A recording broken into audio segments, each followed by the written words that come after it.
Today we have Brad from JMS to talk about this BoostMAX that will fit your 2015 to 2018 2.7-liter Ford F-150. Brad, tell me about this. Well, it's plug and play. It's designed to plug directly into the manifold absolute pressure sensor and the turbocharger boost pressure sensor. It also ties into the vehicle's accelerator pedal position sensor. Primarily, the reason why we do that is to make it a completely seamless integration, and it adds boost proportionate with throttle input, just like the factory vehicle would. Okay, nice. So does this avoid any warranty on the vehicle at all? No, sir. All you have to do is just unplug it before you take it in for warranty service. That leaves no trace in the ECU, so the dealership will never know that the vehicle's been modified in any way whatsoever. Awesome, I love that. That's a good piece of head. So what are we expecting for getting a boost-wise? How much do you think we'll get out of this? Well, this particular product is designed to add somewhere between 4 and 5 pounds of boost. So it's a good amount. Yeah, it's a good amount, which equates to 15 to 20% additional horsepower and torque. So in this vehicle, you're looking at probably 47 to 55 horsepower depending upon fuel octane and 50 to 60 foot-pounds of torque. That's a good amount for this little truck. Now let's get installed on our F-150.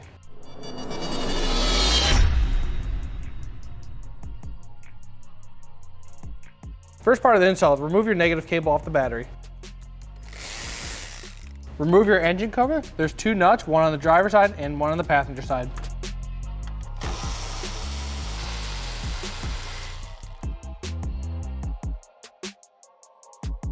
Remove the connector off the map sensor. Grab your BoostMAX harness and grab the map sensor side. It'll be labeled map. Connect it into the map sensor. And then connect it back into the connector.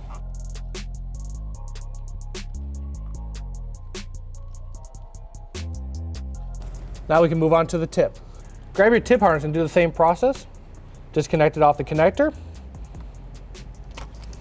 Plug in the new harness and plug in back in the connector.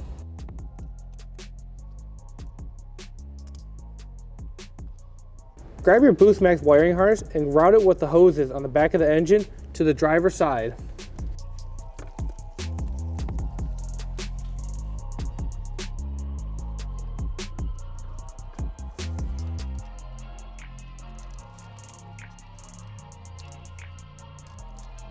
Grab the power wire for the BoostMAX. We're going to run it across the top of the engine bay to the battery post.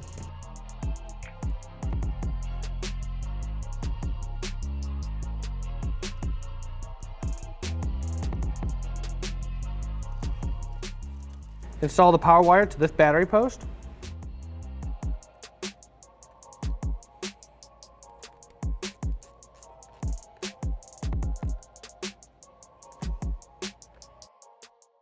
Now to move on to the 4-pin connector. Now for the fun part, slide this 4-pin connector through this rubber grommet on the firewall. You can go through the center of the grommet or on the outside of the grommet. You can decide what you would like. Alright, pull the wire through the grommet so you just have enough slack to reach the gas pedal. And then pull the grommet back through the firewall. It'll just pop right back in. Remove the connector off your gas pedal. Grab the supplied gas pedal harness, plug it back in, lock in the clip again, grab your connector and plug it into the other side of the harness. Click the connector in and then lock it down. Grab the 4-pin connector that you slid through the firewall and the 4-pin connector off the gas pedal and connect them. Now grab the supplied knob. Grab the adjustable knob and slide the harness behind the kick panel. Connect the adjustable knob into the harness. We're going to place our knob right here on the left side of the dash. What we're going to do is we're going to take some alcohol, wipe the surface, and then put a piece of 3M tape and stick it onto the dash. Put a piece of double sticky side tape on, press firmly, and put it on the dash. Last part of this process is to tie up all the loose wires, put your engine cover on, and then your installation is complete. Brad, this installation was pretty straightforward. I like how everything is quick connections, no modifications, no cutting of wires.